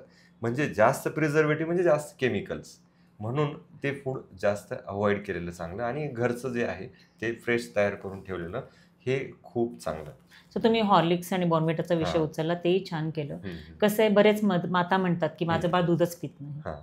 तर पहिली गोष्ट तर जर कॅल्शियम बऱ्याच गोष्टींमधनं मिळतं, म्हणजे पत्तागोबी हा. आणि बऱ्याच भाज्यांमधनं पण मिळतं. मिळतं. तर असं नाही आहे की तुम्ही दूध दिलंच पाहिजे. जर आवडतच नसेल बाळाला तर थोडा वेळ घेऊ द्या बाळाला. हो. 1 महिना थांबा, परत एकदा इंट्रोड्यूस करून बघा, परत हा. 2 महिने थांबा, परत इंट्रोड्यूस करून बघा. हा. पण शक्यतो बोर्नव्हिटा, हॉर्लिक्स न देता दिलेलं बरं. बरोबर. मग त्यातल्या त्यात अजून एक तुम्ही बदल करू शकता की घरातलं काजू बदामचा पावडर करा. हो. काजू ते- बदाम इलायची पावडर करून ते दूध मिक्स करून द्या. सगळ्यात best. ते पण एक फ्लेवर येतो बाळाला दुधाला. मग ते बाळाला जास्त, ते नॅचरल फ्लेवर आहे जास्त बरोबर. आणि जास्त फ्रेंडली आणि- राहील. हो हो. कारण आपण वेळच्या वेळी थोडं थोडं बनवून देतो ना, हम्म. काही बनवून ठेवत नाही, काही नाही. त्यामुळे ते जास्त बेटर राहील बाळाला. आणि त्याच्यामध्ये स्वीटनर म्हणून आपण खारीक पावडर वापरू शकतो. म्हणजे हो. बाकी जे हो, आता जे सर. तुम्ही म्हणल्याप्रमाणे की 1 वर्षापर्यंत साखर आणि मीठ नाही वापरायचं, तर हा ह्याच्या पाठीमागं सायन्स काय आहे? सायन्स असं आहे सर की आता सॉल्ट म्हणजे ॲडेड सॉल्टमुळे बीपीचा त्रास लवकर हो. सुरू होतो हम्म. असं निदर्शनास आलं आहे. ओके. हम्म. आपण असं म्हणू की अरे काय आम्हाला लहानपणी सगळं खाऊ घातलं हो, आपल्या आई आजीनं बरोबर. सगळ्यांनी. हम्म. पण सध्या जे दूषित वातावरण आहे त्याच्यामुळे आधीच मुलांना लवकर बरेच आजार होत होतात. आहे. बरोबर. त्यामुळे आपल्याला शक्य तेवढी काळजी घेणं आवश्यक आहे. हम्म. तर ॲडेड सॉल्ट न दिल्याने हम्म. म्हणजे मीठ जर जास्त अन्नात जर जास्त नाही इन्क्लूड केलं तर बाळाला बरेच फायदे असे होणार आहेत की बीपीचा त्रास नाही होणार आहे, बरोबर. रक्तवाहिन्या जास्त काळ स्ट्रॉंग राहतील हम्म. आणि म्हणजे ओव्हरऑल हेल्थच बाळाची अफेक्ट चांगली होणार राहील. नाही. आणि शुगर आणि शुगरचं कसं आहे, डायबिटीज आणि क्रॉनिक डिसीजेस जसं हायपरलिपिडेमिया वगैरे सगळंच कॉमन आहे. मेटाबॉलिक बरोबर. सिंड्रोम म्हणतो आपण हो, त्याला. metabolic. तर Weight ह्याच्या वाढणं. प्रमाण जास्त आहे, तर वजन वाढतं बाळाचं. हम्म. म्हणजे ते स्वीटनर कसं आहे, आता साखर सारखं तुम्ही खाऊ घालायला लागलात समजा, हम्म. तर बाळाला गोडच गोष्टी आवडायला लागतात. बरोबर. मग तुम्ही पुढे किती समजून सांगितलं की बाळ जास्त गोड खाऊ नको, हम्म. तर ते पटणार नाहीये. कारण ते लहान जीव आहे, त्याला हे हम्म. समजत नाही. जीवेला सवय लागली आहे गोड खाण्याची, त्यांचं- एक्स्ट्रा गोड खाण्याची. हम्म. मग ते बाळा तेच खात राहतात तेच. आणि मग दॅट मे प्रिडिस्पोज की बरोबर. की बाबा डायबिटीज किंवा अर्ली डायबिटीजसाठी हम्म. रादर. हो, खूप खरं आहे मॅडम. कारण तुम्ही जे म्हणलात की टेस्ट डेव्हलप होते, जसं की आता ह्याची आपण जर मिठाची बघितली तर ती खूप इंडिव्हिज्युअलाइज्ड टेस्ट आहे. काही जणांना एक मीठ एवढंच क्वांटिटी असेल तर त्यांना ते आळणी पण लागतं, कारण त्यांनी लहानपणापासूनच ते खूप जास्त खाल्लं खात असतं. असतात. आणि काही जणांना तेच खूप खारट वाटतं, कारण त्यांची टेस्ट डेव्हलप लहानपणापासून. म्हणजे आपण फॅमिलीमध्ये आपण म्हणतो की ही फॅमिली खूप तिखट खाते, ह्यांना खूप खारट लागतं. म्हणजे ती लहानपणापासून टेस्ट डेव्हलप झालेली असते आणि त्याच्यामध्ये तसे दुष्परिणाम सुद्धा दिसून येऊ शकतात. म्हणून आत्ताच ते पॅलेट न्यूट्रल ठेवावं. तो सुद्धा एक सायंटिफिक म्हणजे नॅचरल फ्लेवर्सची जास्त सवय Natural लावायची flavors. आपल्याला मुलांना. Right. ह्याचा Added प्रयत्न नाही. करूया. हम्म. वरून वेगळ्या टेस्टची सवय नाही लावायची. ओके, खूप छान मुद्दा सांगितला मॅडम. यानंतर आता हॉर्लिक्स वगैरे तर नाही खायचे, परंतु दुसरे खूप मारे झाले की स्कूलमध्ये मुलगा गेला आता तर तिथं खूप स्टॉलमध्ये मग वेगवेगळे किंडर जॉय आहे, बिस्किट्स असतात, कारण ॲडची भरमार चालू आहे. आणि सगळे मोठे स्टार्स ज्यांना की त्यांच्या मुलांना ते हातसुद्धा लावू देत नसतील असे प्रोडक्ट्स ते विकतात. हा तर खूप पॉइंट आहे याच्याबद्दल सर. ते काय एकदम पॉइंटचं बोललात की ते त्यांच्या मुलांना हातही लावू देत हातही लावू देत नसतील नसतील. आणि कदाचित त्यांना पटतही असेल. हो. पण हे ॲक्च्युली सगळेच प्रिझर्व्ड स्वीटनर्स, आर्टिफिशियल स्वीटनर्स किंवा स्वीटनर्स असलेले स्वीटन्ड हम्म. प्रोडक्ट्स आहेत. हा. आणि ॲडेड सॉल्ट, प्रिझर्वेटिव्ह म्हटलं तर ॲडेड सॉल्ट Added आलं. salts. तर ह्या सगळ्या गोष्टींनी बाळाची तब्येत over a period of time, तुम्हाला ते 1-2 दिवसात त्रास नाही लक्षात येणार. बरोबर. तुम्ही म्हणाल क्या हुआ 10 दिन से तो खा रहा है, कुछ नहीं हो रहा है, 10 दिवसापासून खातोय, हो. काहीच होत नाही माझ्या बाळाला, 2 महिन्यापासून खातोय. बरोबर. हळूहळू बाळाच्या शरीरावर त्याचा असर होतो आहे. नक्कीच. आणि आता त्याच्यामुळे वाढलेले हार्ट अटॅक्स, हम्म. 25-30 वर्षात वाढलेले हार्ट अटॅक्स किंवा जाडी, हो. बीपीचा त्रास, आज आपण कधीच 25 वर्षाच्या मुलांमध्ये बीपीचा त्रास आपल्या आईवडिलांनी बघितला कधीच नसणार आहे. नव्हतं. पण आज ते एवढं कॉमन झालं आहे. हम्म. त्याची कारणं हीच आहेत. बरोबर. आणि हे हळूहळू आपल्याला कंट्रोलमध्ये नाही आणलं तर बाळांना भरपूर त्रास होणार आहे. बरोबर. आणि ज्या माता किंवा वडील खरंच स्वतः मनाने ह्याच्यावर कंट्रोल करू शकतील आणि बाळांना खेळत खेळत समजू शकतील ते जिंकले असं म्हणावं लागेल. हो हो. कारण मी एक छोटीशी पाठीमागं व्हिडिओ केला होता की तुम्ही बिस्किट्स खाल्ल्यामुळे ही होईल, म्हणजे डायबिटीज होईल, नंतर त्याचे नॉन अल्कोहोलिक फॅटी लिव्हर होईल. तर मला असे कॉमेंट आले की आम्ही लहानपणापासूनच खात आलो, आम्हाला तर काही नाही झालं. पण तिथं मला आवर्जून सांगावं वाटतं की आपण आपल्या कमीत कमी प्ले ग्राउंड्स होते, लहान असताना 20-20 हजार स्टेप्स, तरीच 30,000 40,000 स्टेप्स हो, सर. आपण, म्हणजे इतकं walking physical activity, physical activity, कारण खेळाचा कंपल्सरी तास होता. तर आजच्या मुलांना तर तोही नाही आहे. म्हणजे जे काही शुगर आहे त्याची बर्निंग तर नाहीच आहे, तर ते पुन्हा एक्सेस होत आहे, ते प्रिझर्वेटिव्ह होते. तर तशा लोकांनी हे लक्षात घेणं गरजेचं आहे की पूर्वी आम्ही करत होतो, हे 100 वर्ष जगले, त्यांना काहीच नाही झालं, तर हे काहीही नाही. तर तुम्हीही म्हणजे आत्ताच्या सिनॅरिओमध्ये जे एक्सपेरिमेंट्स झालेले आहेत, जे ऑथेंटिक पर्सन्स आहेत, तर त्यांच्याकडून तुम्ही हे नॉलेज घेताय. तुम्ही इंटरनेटवरच्या एखाद्या बाबाचं ऐकता, परंतु डॉक्टरनी सांगितलेलं त्याच्यावर डाऊट घेता. तर तसं न करता कमीत कमी तुम्हाला नाही करायचं तर करू देऊ नका, परंतु मुलांना तरी कमीत कमी त्याचा बळी बनवू नका. कारण असे खूप पॅरेंट्स पण बघितलेत, हे असं करायचं म्हणजे असंच करायचं, तेही नाही चालत. तेही नाही चालत. अडचण अशी आहे की आपण जेव्हा म्हणतो की आपण लहानपणी खाल्लं वगैरे, त्यावेळेस हवा कशी होती, पाणी कसं होतं, वातावरण कसं होतं. आता पावलोपावली कुठे ग्राउंडही मिळत नाही बघण्यासाठी, झाडं कमी झाली आहेत, दूषित वातावरण जास्त वाढलं आहे आणि बाळांची फिजिकल ऍक्टिव्हिटी खूपच कमी झाली. आता अभ्यासाचा सिलेबस म्हणा किंवा काही म्हणा, पण बाळं खेळायला बाहेर पडत नाहीत. आपण किती खेळायचो, तर ते पचन क्रिया चांगली होती आपली त्याच्यामुळे. आणि आपण जुनी माणसं आपण म्हणतो 100 वर्ष जगले, ते असेच नाही जगले. ते खात होते तिखट किंवा मीठ म्हणा, पण त्यांचं फिजिकल ऍक्टिव्हिटी ट्रिमेंडस होती. म्हणजे आता आपल्यापेक्षा 10 किंवा 15 पटीने जास्त होती म्हणलं तरी काही त्याच्यात काही वावगं नाही ठरणार. ते एकदम बरोबर होतं ते. त्यामुळे आपण असं नाही, आणि जबरदस्तीही करून नाही चालणार आहे. आपण आपल्या आचरणामध्ये आणावं लागेल. आपण स्वतः जर ते नाही खाल्लं आणि घरी जर ते वातावरण राहिलं, तर मुलंही ते मागणार नाही. आपण जर घरात ते खात राहिलो, काय होतं एक दिवस खाल्लं तर ते मुलांना ते आपोआप सवय लागून राहते. त्याच्यामुळे ते मग अडचण येते. याच्यानंतरचा महत्त्वाचा क्वेश्चन आहे मॅडम, व्हॅक्सिनेशन. कारण ह्याबद्दल सुद्धा खूप साऱ्या, आता कोविड नंतर तर खूप अफवा आहेत, त्यामुळं ही व्हॅक्सिन आणि ती व्हॅक्सिन सेम झालेले आहेत. म्हणजे अगदी डिप्थेरियाची व्हॅक्सिन घ्यायची तरीही घ्यायची का नाही, असे बऱ्याच जणांमध्ये डाऊट्स असतात. तर ह्या कुठल्या महत्त्वाच्या व्हॅक्सिन आहेत, त्या कशा काम करतात आणि ते घेतल्या पाहिजेत का? ब्लेम करणं खूप सोपं जातं sir. Blame game is always easy to do. पण अडचण अशी आहे की लोक हे समजून घ्यायचा प्रयत्न नाही करत आहेत की जेव्हा खूप संख्येने म्हणजे डिफ्थेरिया, घटसर्प, धनुर्वात, डांगा खोकला यांनी जेव्हा बाळं मरत होते, ते मरताना बघितलेले जे आजी आजोबा आहेत त्यांना विश्वास बसेल. आज तुम्हाला हे आजार दिसत नाही, तर तुम्हाला त्याचं सिरियसनेस नाहीये, तुम्हाला कळत नाहीये की त्याच्याने किती ते खूप भयानक रोग होते. लोकांनी जेव्हा मरताना पाहिलं, पोलिओने अपंग होताना पाहिलं लेकरांना, देवी आहे, हा देवी म्हणजे गोवर आहे, तर ह्या सगळ्या गोष्टी, आणि चिकन पॉक्स, कांजण्या, या सगळ्यांनी जेव्हा बाळ खूप सिरियस होत होते आणि मरण पावत होते, ते ज्यांनी पाहिले त्यांना त्याचं सिरियसनेस माहिती आहे सर. आज हे या वॅक्सिनेशननी प्रत्येक म्हणजे काय म्हणा एरियामध्ये काम करणारा व्यक्ती कम्प्लीट डेडिकेशनने करतो. आता आपण आपल्या घरी स्वयंपाक करताना जसं करतो, किंवा तुम्ही म्हणा पुरुष मंडळी किंवा टीचर्स जेव्हा शिकवताना जेव्हा जेवढं जीव ओतून शिकवता, तेवढाच तो वॅक्सिनॉलॉजीमध्ये असलेला डॉक्टर तो ही जीव ओतून वॅक्सिन बनवतो की आपण मॅक्सिमम बाळांना संरक्षण द्यावं किंवा मॅक्सिमम व्यक्तींना, ह्युमन बिंग्सना संरक्षण मिळावं त्या आजारापासून. मग त्यांच्या कामावर एवढं फास्ट शंका कशी घेऊ शकतं कोणीही?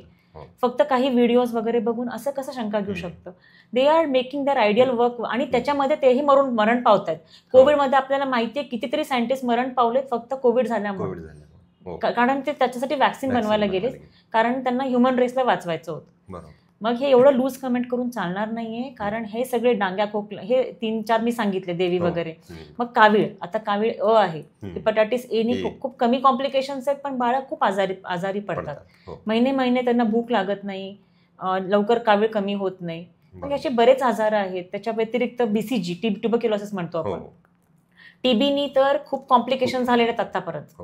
ट्युबरक्युलस मेनिंजायटिस म्हणजे आपल्या मेंदूत जेव्हा टीबी जातो तो तर खूप भयानक कॉम्प्लिकेशन होता. तो आम्ही शिकताना 2005-6 साली पाहिलाय, तो आता दिसत नाही. आता तो का बरं दिसत नाहीये हे नाही लोकांना लक्षात येते. हा, तर ते BCG वॅक्सिनमुळे तो कॉम्प्लिकेटेड फॉर्म टळलाय, हे लक्षात येणं महत्वाचं आहे सर. म्हणजे त्याच्यामुळे म्हणते ना की ब्लेम करणं सोपं. इव्हन कोविड वॅक्सिन असू दे, आता इव्हन HPV वॅक्सिन म्हणून आलंय, ह्युमन पॅपिलोमा वॅक्सिन. ज्या घरचे लोक किंवा ज्या घरच्या स्त्रिया सर्व्हायकल कॅन्सरनी मरण पावल्यात, त्यांना सिरियसनेस माहिती आहे की कशा त्या सफर झाल्या आहेत. तर मग एवढं इझिली कमेंट करणं की काही गरज नाही HPV वॅक्सिन, महागडं आहे सध्या, हो. पण सरकारचा प्रयत्न चालू आहे की एक सिंगल डोस का होईना कमी भावामध्ये द्यावा सगळ्यांना. बरोबर. तर ते लवकरच येईल आणि आपण HPV वॅक्सिन घ्यायला पुढे मागे नाही पाहायला पाहिजे, बरोबर. कारण सर्वायकल कॅन्सर खरंच खूप जास्त जास्त. म्हणजे लाईफ्स घेत आहे Lives. आजही. बरोबर आहे. ते वॉर्डमध्ये गेल्यानंतर आणि असे जे भोंदू लोक आहेत की याच्या विरोधात प्रचार करतात, त्यांना एक स्टॅटिस्टिक सांगू इच्छितो की आपलं 1950 पर्यंत जर बघितलं तर ह्युमनचं ॲव्हरेज एज जे होतं ते 52 to 54 होतं इंडियातलं. आणि म्हणजे कितीतरी गरोदर माता ॲट द डिलिव्हरी मरायच्या, आणि खूप जास्त. बेबींचा सुद्धा जे मॉर्टॅलिटी रेट होता खूप जास्त होता. तर आता ते 64 पर्यंत आलेलं आहे. पुन्हा आज न्यूज बनते, एखादी जर गरोदर माता जर का दुर्दैवाने एक्सपायर झाली तर ती न्यूज बनते. पूर्वी तर गावात 10 जर डिलिव्हरी झाल्या तर 2-3 तरी माता त्याच्यात एक्सपायर व्हायच्या. तर हे खरं सायन्सचं म्हणजे ह्युमन बिईंगसाठी Success जे आहे sir आपलं. सायन्सचं सक्सेस आहे, डॉक्टर्सचं सक्सेस आहे, त्यासोबतच अविरत काम करणाऱ्या सायंटिस्टचं सक्सेस आहे. आणि त्याला खरंच सलाम केला पाहिजे, त्याच्यावर डाऊट घेण्याऐवजी. तर हे बोलणं सोपं आहे तुम्ही म्हणल्यासारखं, परंतु खरंच खूप मोठा म्हणजे ह्युमन बिईंगला सर्विंग करणारा हा एक पार्ट आहे. त्यामुळे कोणीही असं व्हिडिओजवर विश्वास ठेवण्यापेक्षा त्या सायंटिस्टवर विश्वास ठेवून वॅक्सिन्स घेऊन आपल्या बाळांना आणि आपल्याला सुरक्षित ठेवणं जास्त महत्त्वाचं बरोबर. आहे. काही गोष्टी असतात, काही निगेटिव्ह गोष्टी प्रत्येक ठिकाणी आहेत, परंतु त्याला बाजू फोडून ज्या खरंच सत्य आहेत त्याच्याकडे तरी प्रकाश टाकला साईड इफेक्ट्स असणारच ना. हो 0 to 1% म्हणा, 1 to 2% म्हणा, येणारच. होणारच आहे. हो मग ते आता कसं आहे, ते प्रत्येक बॉडी प्रमाणे डिफर प्रत्येकामध्ये करतं, ते आपण आहे. नाही काय करू शकत त्या बरोबर. बाबतीत. तर त्या एका गोष्टीला धरून घ्यायचंच नाही, हो. हे चुकीचं आहे सर. तर सगळ्या वॅक्सिन्स घेतल्या पाहिजेत. हो सर. यानंतर काही कॉमन आजार असतात म्हणजे बेबींमध्ये, जे की लक्षात पण येत नाहीत आईला वगैरे. तर असे कंजेनायटल जे आपण म्हणतो, म्हणजे जन्मजातच काही डिफेक्ट असतात, तर अशी लक्षणं काय असू शकतात किंवा कुठले डिफेक्ट असू शकतात?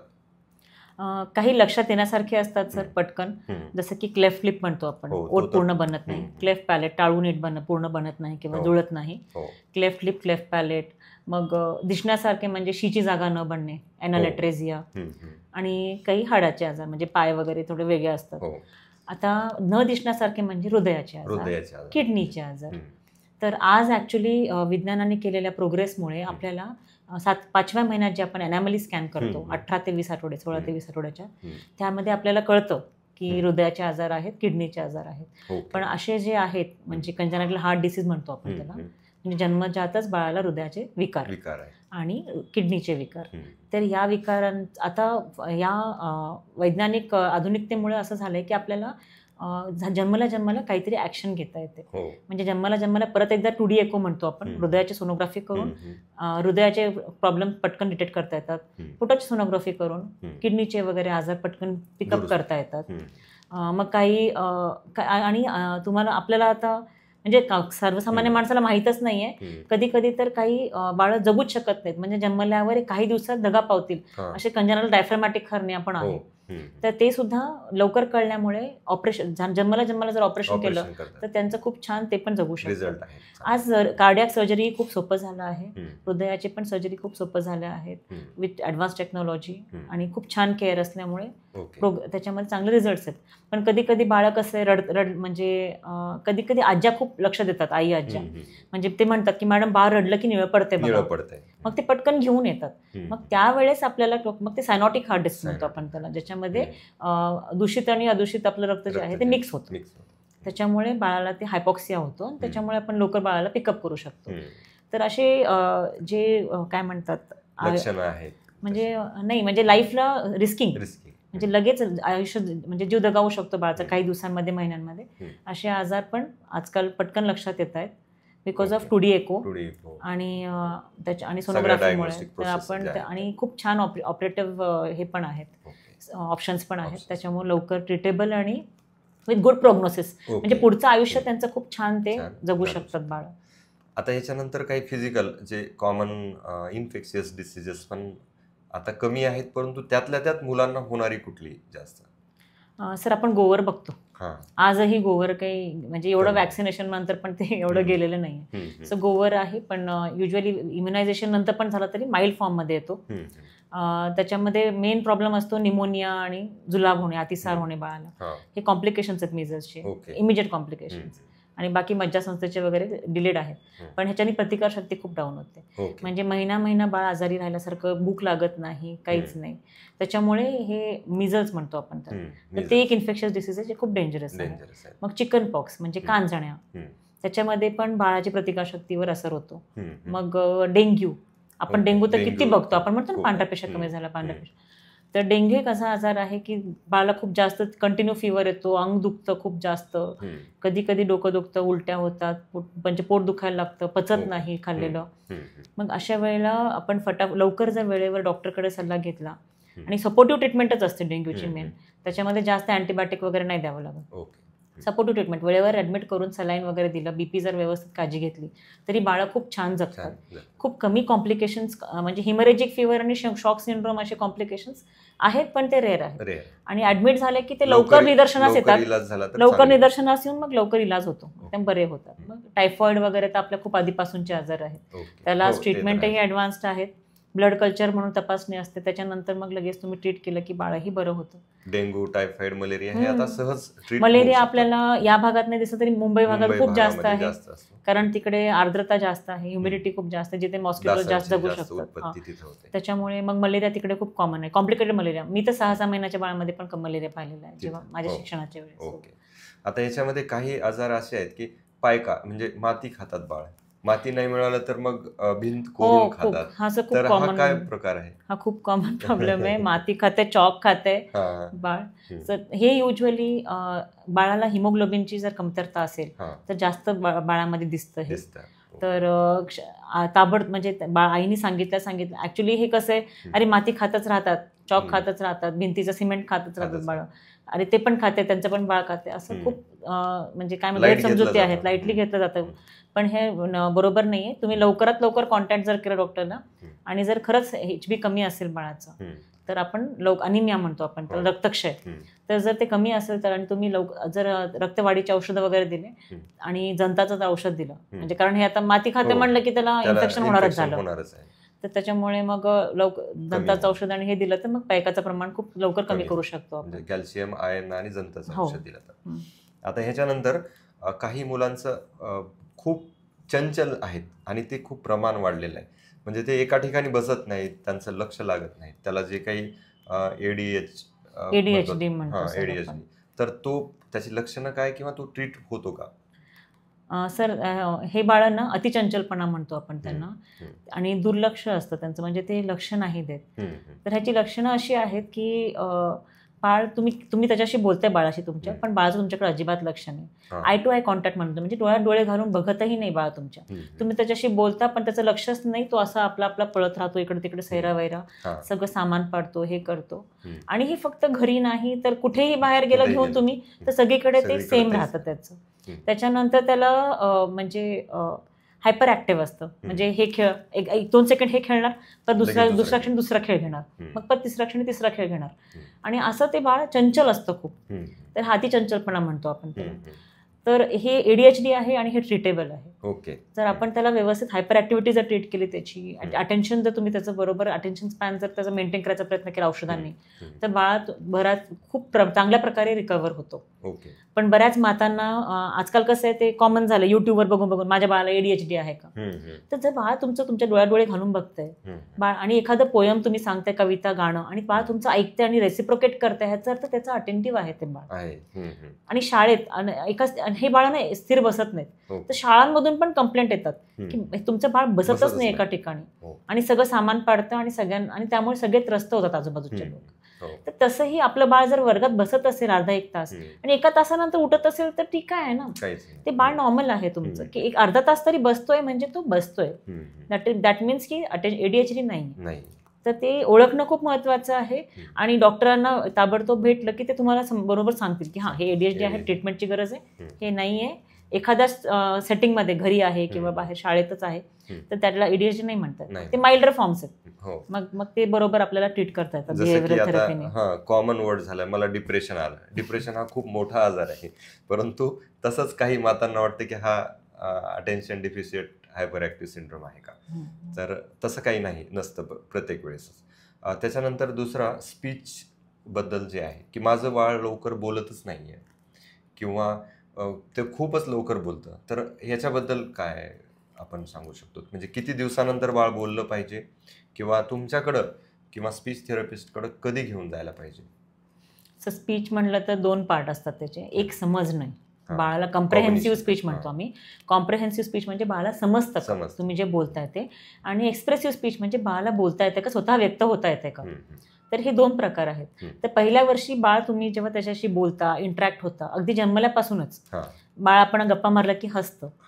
मग 6 महिन्यानंतर 6 महिन्याला त्याला कळायला लागतं की हे चेहरे मला रोज दिसतात, तर हे माझे आहेत.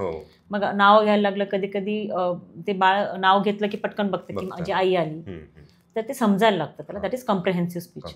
मग 1 वर्षाचं वय होत आलं की बाळ आपण म्हणलं की बाळ ते घेऊन ये म्हटलं तर ते घेऊन येणं, दॅट मीन्स त्याचं कॉम्प्रेहेन्सिव्ह स्पीच नॉर्मल आहे.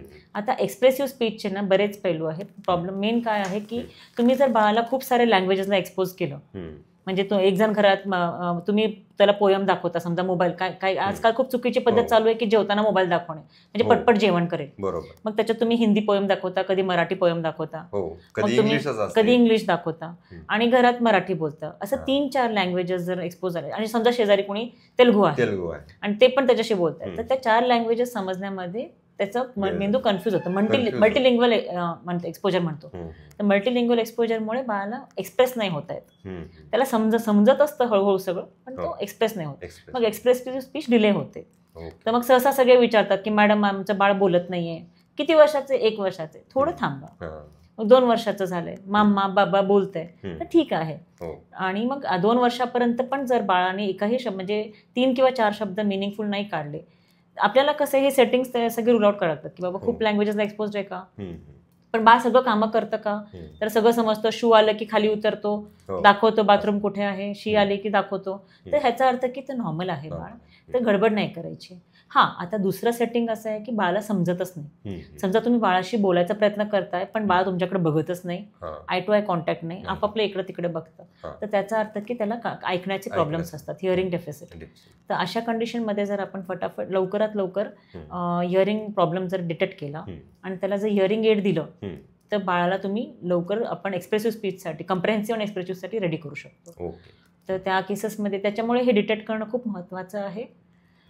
आणि आज अत्याधुनिकता म्हणा किंवा काय म्हणतात ॲडव्हान्स टेक्नॉलॉजी म्हणा, प्रीटर्म्स आपण आपले खूप सर्व्हाइव्ह होत आहेत. आणि ते प्रीटर्म सर्व्हाइव्ह होत असताना कधी कधी इन्फेक्शनचे प्रॉब्लेम असल्यामुळे त्यांना अँटीबायोटिक्स देतो आपण, ते ऑटोटॉक्सिक असतात काना, म्हणजे त्याच्यामुळे ते कानाला जेव्हा इजा करतात तेव्हा ऐकण्याची क्षमता कमी होते. तर अशा बाळांमध्ये वगैरे त्याच्यामुळे आपण कंपल्सरी ह्यांना कानाची चेकिंग वेळोवेळी 3 महिन्याला 6 महिन्याला टेस्ट करत राहतो, बेरा टेस्टिंग. आणि मग केलं, पिकअप झालं की आपण जर ऍक्ट केलं की ह्यांचं स्पीच नॉर्मल नाहीये. तरी 2 वर्षापर्यंत जर सगळं समजत असेल तर प्लीज गडबड करू नये कोणीही, कुठेही धावपळ करायची. त्यानंतर सगळ्यात कॉमन असतं अस्थमा किंवा छाती दम लागणे, पोट उडणे. गावाकडे खूप कॉमन आहे ते पोट उडणे. तर आधी तर पहिली गोष्ट, पोट उडणे म्हणजे लहान बाळामध्ये जेव्हा 2-3 महिन्याच्या बाळामध्ये पोट उडतं म्हणजे ते निमोनिया असतो बाळाला, किंवा मग हृदयाचे आजार किंवा दमा, ह्या तिन्हीपैकी काही असू शकतं. तर तपासल्यावर कळतं. पहिली गोष्ट, पोट उडणे म्हणजे पोटाचे आजार नाहीये, त्यामुळे ते पोटावर दागलं वगैरे नाही पाहिजे. ते बरेच लोक काय करतात की पोट उडते म्हणून नको ते उपचार करतात, क्वॅक ट्रीटमेंट म्हणतो आम्ही त्याला. ते खूप चुकीचं आहे. पोट उडते म्हणजे बाळाला या तिन्हीपैकी काही असू शकतं. एक तर निमोनिया असू शकतो, कारण बाळ जे आहे, नवजात शिशू जे आहे, जे श्वास घेतं ते अजून छाती पूर्ण विकसित नसते, छातीचे मस्क्युलेचर जे आहे ते पूर्ण विकसित नसते, त्यामुळे पोटानं जास्त श्वास, ॲब्डॉमिनल ब्रिदिंग म्हणतो आपण त्याला, ते जास्त असतं त्याच्यामध्ये, पोटाने श्वास घेतात. त्यामुळे जेव्हा श्वास वाढतो तेव्हा पोट उडल्यासारखं वाटतं, त्याला दम लागलेला असतो ऍक्च्युली, पोट उडतं म्हणून ट्रीट केलं पाहिजे. ते लवकरात लवकर जर डॉक्टरला भेटलं तर ते तुम्हाला बरोबर सांगतील की हृदयाचा त्रास आहे की निमोनिया आहे की दमा आहे. आता काही बाळांमध्ये टिपिकली ताप नसतो, फक्त पोट उडतं मॅडम सारखं म्हणतात, मग अशा बाळात आपण थोडंसं जास्त सतर्क राहावं लागतं की बाबा नाक वगैरे सारखं गळतं का, वातावरण बदललं की सर्दी होते का, मग ह्यांना ॲलर्जीचं प्रमाण जास्त आहे म्हणतो आपण. ओके. मग बालदमा लेबल करणं अवघड आहे सर, पण ते टाइम टू टाइम आपण जर बाळाला फॉलोअपला बोलवत राहिलो तर होऊन जातं. ओके. यानंतर कॉमन प्रश्न आहे आलेला की बॉटल फिडिंग, म्हणजे ती बॉटल फिडिंग करावी का नाही, किंवा करायचीच असेल तर कशी करावी? आयडियली बॉटल फिडिंग न केलेलंच चांगलं Recommended आहे. नाही, कारण कसं आहे, आता बॉटल फिडिंग कोण करतं सहसा, तर समजा बाळ NICU मध्ये बराच काळ होता, आता घरी आलंय पण छाती धरतच नाही आईची, मग त्यांना वाटतं की आपण बॉटलने देऊन टाकावं. तर आधी प्रयत्न आईची छाती लावलेलं केलं तर बाळ जे एम्प्टी करतं छाती आईची, त्याच्यामुळे दूध बनतं आईमध्ये. एम्प्टिंग ऑफ ब्रेस्ट खूप इम्पॉर्टंट स्टिम्युलस आहे दूध बनण्यासाठी. जर बाळाने दूध ओढलं नाही, एम्प्टी नाही झाला ब्रेस्ट, कारण दूध काढताना एवढं होत नाही, मग आईचं दूध लवकर सुकून जातं किंवा लॅक्टेशन फेलियर होतं आईला. तर अशा केसमध्ये ते लोक मग बॉटल सुरू करतात. आणि बॉटल फिडिंगच्या अडचणी काय आहेत, आता बऱ्याच लोकांना हे नाही माहिती की स्टराईल कशी होते बॉटल, म्हणजे स्वच्छ कशी होते पूर्ण बॉटल. त्यांना वाटतं की फक्त उकळत्या पाण्याने एकदा धुवून घेतलं की संपलं. ते व्यवस्थित उकळत्या पाण्यामध्ये 10 ते 20 मिनिटं उकळून मग नंतरच द्यायला पाहिजे हे नाही कळत. आणि बॉटल फिडिंगची अडचण अजून एक अशी की त्याचं निप्पल जे आहे त्यात होल असतं, तर ते दूध फास्ट पडतं, तर ते पॅसिव्ह प्रोसेस असतं, म्हणजे त्याला बाळाला काहीच मेहनत नाही करावी लागेल. आणि आईची छाती ओढणं म्हणजे ऍक्टिव्ह प्रोसेस आहे, बाळाला खूप मेहनत करावी लागते. पण त्याच्यामुळे मग ते आता बाळांना कसं आहे, सोपं काय आहे ते बघणार. आता ह्युमन बेबी आहे, त्याच्यामुळे जे सोपं आहे ते फॉलो करणार, स्मार्ट असतं, जे सोपं आहे ते फॉलो करणार. तर ते बॉटल फिडिंग एकदा आवडायला लागली की निप्पल कन्फ्युजन होऊन ते बाळ आईचं छाती अजिबात ओढणार नाही, आणि मग आईला वाटतं की हे ओढत नाही, आणि मग दूध पण हळूहळू आईचं जे आहे ते पण वाढून जातं. दुसरी गोष्ट, स्वच्छ नाही केलं तर जुलाब, अतिसार वगैरे प्रॉब्लेम्स होऊ शकतात बाळाला. आणि इनएडिक्वेट डायल्युशन किंवा एक्सेसिव्ह डायल्युशन, म्हणजे कमी पाणी घालणं किंवा जास्त पाणी घालणं, ह्या दोन्हीमुळे पण बाळाला पचनाचे प्रॉब्लेम स्टार्ट होतात. वजन पण बाळाचं व्यवस्थित वाढत नाही, काही नाही, रिझल्ट हवे तसे मिळत नाहीत. त्याच्यानंतर जेव्हा बाळ दूध ओढतं त्यावेळेस जबडा छान बनतो बाळाचा, त्यामुळे ते जास्त देखणे दिसतात. ओके. ते मस्क्युलेचर जे आहे, फेशियल मस्क्युलेचर एक नॉर्मल मस्क्युलेचर येतं. त्याच्यानंतर डेंटल केरीज म्हणतो आपण, आपले अँटिरियर टीथ आहेत ना, इथले सगळे केरीज कॉमन होतात, म्हणजे दात किडायला सुरू होतात. जेव्हा मिल्क टीथ येतात तेव्हा बाळ किडायला सुरू होतात. बरोबर. आणि बॉटल फिडिंग जे आहे सर, ते अडिक्टिंग असल्यासारखं आहे. बाळाला एकदा तसं दूध प्यायला आवडायला लागलं की बाळ कधीही चमचा वाटीनं किंवा ग्लासनं दूध प्यायला नको म्हणतं. 4-4 वर्षापर्यंत पण बाळ बॉटल फिडिंग सोडत नाही. त्यामुळे त्या केसेसमध्ये जास्त हे डेंटल केरीजचे प्रॉब्लेम जास्त लक्षात येतं. तर त्याच्यामुळे बॉटल फिडिंग न केलेलंच बरं. केलं, आता काही केसेसमध्ये जेव्हा समजा आईला काहीतरी कॉम्प्लिकेशन झालं, आई एमर्जन्सी म्हणजे ICU मध्ये ऍडमिटच आहे आई, किंवा आई समजा दुर्दैवाने दगावली, अशा केसेसमध्ये चमचा वाटीनं जर बाळ नसेलच पित तर, आणि बाळाचं जर तब्येत खूपच खालवत असेल, मग त्या केसेसमध्ये आई व्यवस्थित समजून दिवसातनं 4 बाटल्या त्यांनी ठेवायला पाहिजे, व्यवस्थित बॉईल करून फीड केलं पाहिजे. एका फीडला 1 बॉटल झालं की ते बॉईल होऊन क्लीन होईपर्यंत आणि एअर ड्राय होईपर्यंत दुसरं बॉटल नाही वापरा, मग दुसरी बॉटल वापरा. मग असं करून त्यांनी जर व्यवस्थित काळजी घेतली तर जुलाब आणि नको ते प्रॉब्लेम्स होणार. असाच ह्याला सिमिलर दुसरा आहे डायपर. ओके. खूप फेमस, आणि म्हणजे वर्किंग वुमन असतील किंवा आता ते एक प्रेस्टिजियस म्हणजे इश्यू म्हणून सुद्धा डायपर म्हणजे असलंच पाहिजे. प्रेस्टिज इश्यू सारखा झालाय तो. त्याचे काय दुष्परिणाम होऊ शकतात का?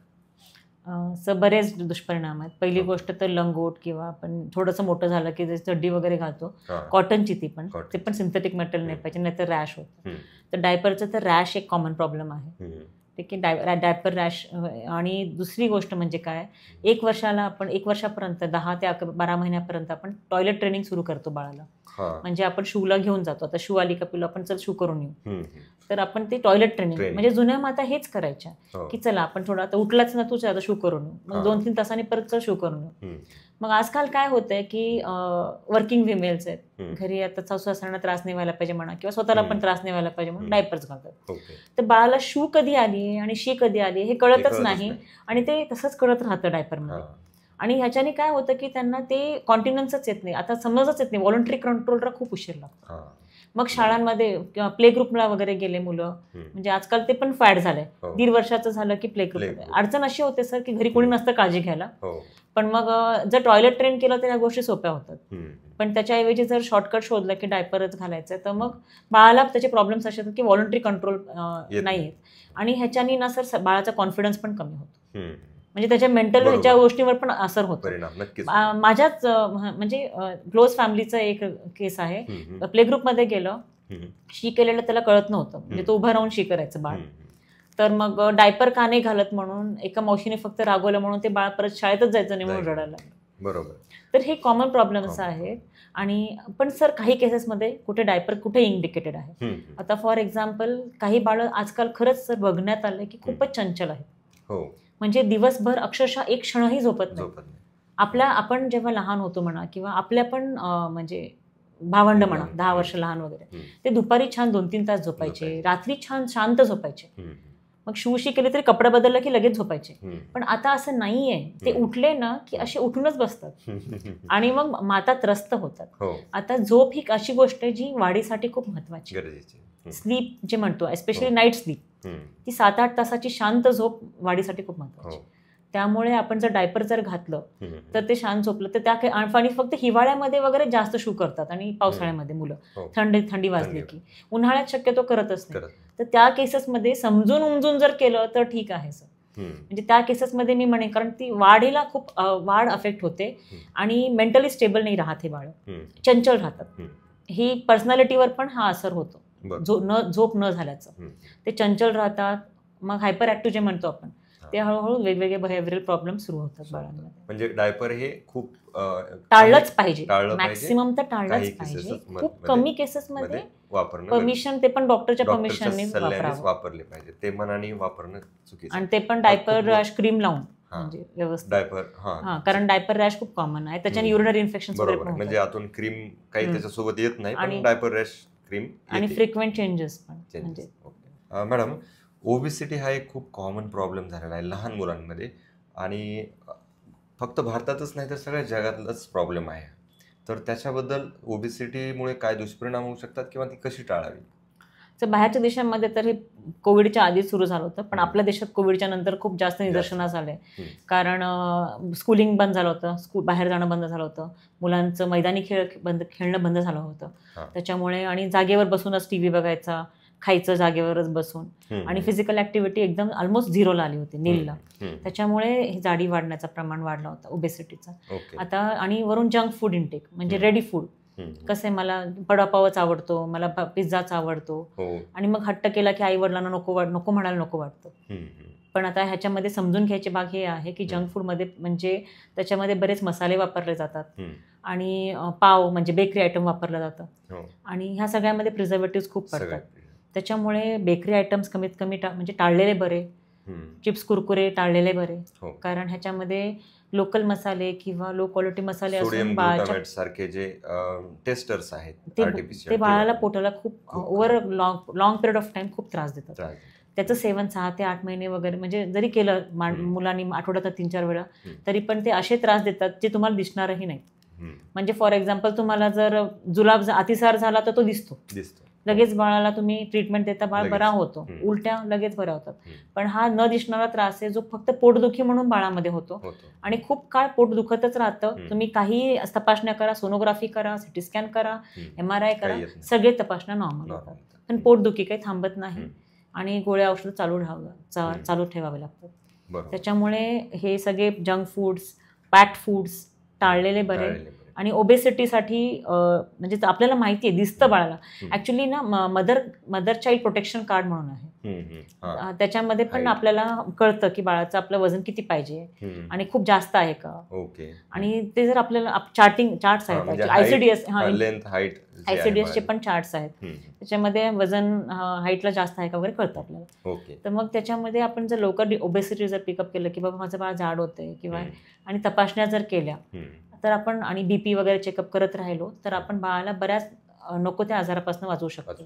आणि कसं आहे, आईनी सांगणं, आई वडिलांनी सांगणं आणि डॉक्टरांनी सांगणं मध्ये फरक पडतो. तर सगळ्यांनी जर मिळून एफर्ट केला तर फिजिकल ऍक्टिव्हिटी जर स्टार्ट केली, स्किपिंग म्हणा, वॉकिंग म्हणा, सायकलिंग म्हणा, किंवा जॉगिंग, हां या चारीपैकी कोणतं फिजिकल ऍक्टिव्हिटी सुरू केली, डाएटवर थोडा कंट्रोल लक्ष कसा दिलं. की जंक फूड कमी, हां बाकी बरोबर. घरात आहार द्या प्लीज, बरोबर असे म्हणजे फ्राईड फूड्स कमी, तेलकट फूड कमी, पण आहार व्यवस्थित दिला पाहिजे. बरोबर. तू जेवणच करू नको, तू उपाशीच राहा, तू हम्म. भातच खाऊ नको, हे ऑप्शन्स नाही. हम्म. सगळ्यांनी मिळून जर एफर्ट केला हम्म. तर आपण हा ओबेसिटीचा जो एपिडेमिक सारखा आलाय हम्म. तो आपण नक्की कंट्रोलमध्ये करू शकू. ओके. आणि ह्याच्याकडे खूप लक्ष द्यायची गरज आहे आपल्या सगळ्यांची. कारण ओबेसिटीमुळेच सगळे जे काही आजार- मेटाबॉलिक पुढचे जे आहेत डायबिटीज, बीपी, हे जे आहेत तर ते होत आहेत. त्यानंतर मॅडम दुसरं आहे की करिअर्स रिलेटेड माता पिता खूप गंभीर असतात, म्हणजे अतिच गंभीर असतात की मुलांनी हेच केलं पाहिजे. त्यांचा काही इंटरेस्ट पाहायला पाहिजे का, प्रॅक्टिकली काय करायला पाहिजे याच्यामध्ये? तर प्रत्येक बाळ वेगळं असतं. हम्म. प्रत्येक बाळामध्ये खूप छान छान क्वालिटीज असतात. हम्म. काही मुलं खूप छान ड्रॉइंग करतात, पेंटिंग कलरिंग करतात. हम्म. काही जणांना खूप लहानपणापासून सायंटिस्ट वृत्ती दाखवतात, हम्म. म्हणजे त्यांना असं संशोधक वेगळं असतात, चिकित्सक संशोधक असतात. एकदम, म्हणजे प्रत्येक गोष्ट डिटेलमध्ये बघतात. हम्म. मग काही जणांना मॅथमॅटिक्सच फक्त आवडतं, गणित आवडतं. हम्म. काही जणांना इंग्लिश आवडतं, हम्म. भाषा खूप भाषा आवडतात. खूप काही काही मी आवडतं. खूप हो. माझे खूप पेशंट्सला मी विचारलं कोणती काय आवडतं, तर इंग्लिश मराठी इंग्लिश, म्हणतात. मराठी. सो लिटरेचर खूप आवडतं. आवडतं. मग वाचन आणि मग म्हणजे काय म्हणतात पोएट्रीमध्ये हम्म. किंवा लिखाणामध्ये स्वतःला डेव्हलप करू शकतात मुलं. हम्म. म्हणजे आणि फील्ड्स खूप आहेत. ग्रॅज्युएशन छान केलं हम्म. की मग मुलं आपापल्या त्यांच्या जर इंटरेस्ट प्रमाणे जर तुम्ही केलं, आपण जर करिअर ऑप्शन त्यांना दिले हम्म. तर ते त्यांच्या करिअरमध्ये त्यांच्या लायकिंगचं करत असल्यामुळे ते बेस्ट करतात. ओके. काही जणांना फोटोग्राफी आवडते, हम्म. काही जण म्हणजे कराटेमध्ये वगैरे कराटे. छान आहेत, स्पोर्ट्समध्ये छान स्पोर्ट्समध्ये आहेत. असतात. हम्म. मग ते क्रिकेट म्हणा, बॅडमिंटन, त्याच्यामध्ये खूप छान करिअर करू शकतात. बरोबर. आपल्याला मुलांमध्ये विश्वास ठेवणं आवश्यक आहे सर. हम्म. फक्त डॉक्टर इंजिनियर झालं तर बाकीचे सगळे कम्युनिटी हेल्पर्स कुठून येणार? हम्म. आपण जे कम्युनिटी हेल्पर जबरदस्ती म्हणून करू लहानपणाचं नये. शिकतो हम्म. चुकीचं आहे. आपण हम्म. जबरदस्ती करून बाळाला हेच होत येतो म्हणण्याने बाळांना स्ट्रेस येतो, हम्म. आणि जर त्यांनी छान नाही करू शकले तर मग ते स्वतःला काहीतरी करून घेतात, हो, खूप किंवा सारे मग उदाहरणं त्यांना आहेत. तेव्हा किंवा डिप्रेशनमध्ये, डिप्रेशनमध्ये स्ट्रेसमध्ये असतात. ओके. मग नको ते ट्रीटमेंट्स वगैरे सगळे आपल्या वाटेला येतात. यानंतर मुलींसाठी ज्या आहेत लहान मुली, तर गुड टच आणि बॅड टच हे तुम्ही एज्युकेट करताच, तर ते कशा पद्धतीनं म्हणजे मुलींना सांगू शकतो की आपण? सर आज मुलींना दोघांना गरज आहे, पण हो. खास करून मुलींना जास्त गरज आहे. हो. ॲक्च्युली जे इंस्टाग्राम्स, व्हिडिओज, मोबाईलला जे आपलं जे सोशल मीडिया जे ॲक्सेस आहे हम्म. तो खूप वाढलाय. हो. त्यामुळे सगळ्यांना इझिली मोबाईल्स मिळतात हातात, आणि हो. नको ते व्हिडिओज जे लहान वयात नाही पाहायला पाहिजे ते पाहत आहेत. बरोबर. त्यामुळे काय म्हणता येईल, क्रिमिनल वृत्ती जी आहे, हम्म. मेंटल त्यांचं स्टेट जे आहे ते वाढलेलं आहे हम्म. लोकांचं. लोकांचं. तर आपण आपल्या मुलींना स्ट्रॉंग करणं आवश्यक आहे, कारण बरोबर. शिक्षण तर द्यायचंय. हा. मुलींना आपण मग स्वतःच्या पायावर उभं राहण्यासाठी हेल्प करायचंच आहे. तर मला एवढंच सांगायचं की आईवडिलांनी जवळीक साधावी, हम्म. त्यांच्याशी म्हणजे एकदम डाऊन टू अर्थ येऊन जर त्यांच्याशी बोललं तर मुली त्यांना ओपन अप होतील. हो. तर त्यांना समजून सांगायचं, असं कॉन्शियस होऊन नाही चालणार आहे की मी पप्पा आहे, मी माझ्या मुलीला कसं सांगू, हम्म. किंवा आईनी पण कॉन्शियस होणं आवश्यक नाही की मी हिला कसं सांगू या सगळ्या गोष्टी. तर गुड टच बॅड टचचं त्यांना कन्सेप्ट सांगणं खूप आवश्यक आहे. गरजेचं. म्हणजे की कोणत्या व्यक्तीने कोणत्या वयात कुठे कुठे हात लावलं तर ते सेफ आहे. हम्म. आई वडिलांच्या व्यतिरिक्त, खास करून आईच्या व्यतिरिक्त आईच्या कोणीही तुझ्या प्रायव्हेट पार्ट्सला, छातीला, पाठीवरनं हात फिरवणं, ते म्हणजे ती पद्धतही शिकवणं त्यांना आवश्यक आहे. हो. आणि ते चुकीचंच आहे, म्हणजे मुलींना सांगावं लागेल की बाबा ह्याला बॅड टच म्हणतात. म्हणजे आईच्या व्यतिरिक्त कोणीही तुला अवघड ठिकाणी, छातीवर, पाठीवर, ओठांवर हात गालावर हात लावला तर ते चुकीचं आहे, आणि तू आईला लवकरात लवकर Intimate सांगावं, करणं. म्हणजे आई त्याच्यावर काहीतरी ऍक्शन घेऊ शकेल. ओके. हे आवश्यक आहे. स्कूलिंगमध्ये सांगणं. पण शिकवलं जातं. हे स्कूलिंगमध्ये तेच असं मिशन पिंक हेल्थ म्हणून आपली WWची मिशन? स्वतःची एक मिशन पिंक हेल्थ म्हणून हा, हा. वुमेन्स डॉक्टर्स विंगचीच एक हे वा. आहे आमचं काय मिशन म्हणतात पिंक इनिशिएटिव्ह. हो सर. ओके. खूप- त्याच्यामध्ये हा आम्ही कव्हर करतो Cover गुड टच करतो. Bad touch. हम्म. राईट फ्रॉम 6-7 स्टँडर्डच्या मुलांना आम्ही हे ट्रेन सांगतो. करतो. तर खूप महत्त्वाचं आहे की हे गुड टच बॅड टच त्यांना सांगावं. आणि सेकंड गोष्ट म्हणजे सेल्फ डिफेन्स शिकवावं. हा. जर त्यांना स्वतःचं संरक्षण करायचं जर आपण शिकवलं तर- आणि काही बेसिक गोष्टी सांगितल्या तर मुली बऱ्यापैकी शार्प असतात हम्म. आणि स्वतःचं संरक्षण करू शकतात. करू शकतो. तर आणि काही वेळेला मुली ओपन अप होत नाहीत. त्यांना असं ब्लॅकमेल केलं जातं की तुझं सांगितलं तर तुझ्या आईला आम्ही त्रास देऊ, तुझ्या वडिलांनाच हे करू ते करू. तर मुलींनी त्यावेळेस म्हणजे आपण आईने लक्ष द्यावं लागतं आई वडिलांनी की हिचा स्वभाव अचानक बदललाय का. हम्म. ही थोडी शांतच राहायला लागली आहे का, हम्म. ही काहीतरी लपवते का, म्हणजे एरवी ती वेगळी राहायची आता वेगळी राहते का, ओके. मग अभ्यासामध्ये मागे पडली आहे का. मग या सगळ्या गोष्टींना सिरियसली जर घेऊन पाहिलं तर आपण डिटेलमध्ये त्याच्या डेप्थमध्ये जाऊ शकतो आणि मुलीला हेल्प करू शकतो. ओके. इवन मुलंही सर चाइल्ड अब्यूज जे म्हणतो हां, ते पण होतं. मुलांसोबतही आजकाल हे सगळं हे होत आहे. होत आहे. तर हेच सगळे चेंजेस इन बिहेवियर म्हणजे त्यांच्या स्वभावामध्ये बदल, अभ्यासामध्ये मागे पडणे, हे ओके. सगळ्या गोष्टीवर आपण पिकअप करू शकतो आणि मुलांना मदत करू शकतो. ओके. तर गुड टच बॅड टच म्हणूनच आम्ही बॉईज प्लस गर्ल्स सगळ्यांसाठी घेतो. Okay. Okay sir. Thank you madam. तुम्ही म्हणजे जवळजवळ सगळ्या म्हणजे माता आणि पितांच्या मनात असणारे मॅक्सिमम क्वेश्चन्स कव्हर केले आणि खूप सोप्या भाषेमध्ये प्रॅक्टिकली कशा पद्धतीनं तुम्ही हँडल करू शकता ह्या सगळ्या क्वेश्चनला अतिशय मार्मिक उत्तरं तुम्ही दिलेली आहेत, त्याबद्दल धन्यवाद. आणि तुम्ही हा पॉडकास्ट शेवटपर्यंत पाहतात म्हणजे नक्कीच तुम्ही एक चांगले पिता किंवा चांगली माता आहात. आणि या पॉडकास्टला तुम्ही शेअर करा, सबस्क्राईब करा. धन्यवाद. धन्यवाद.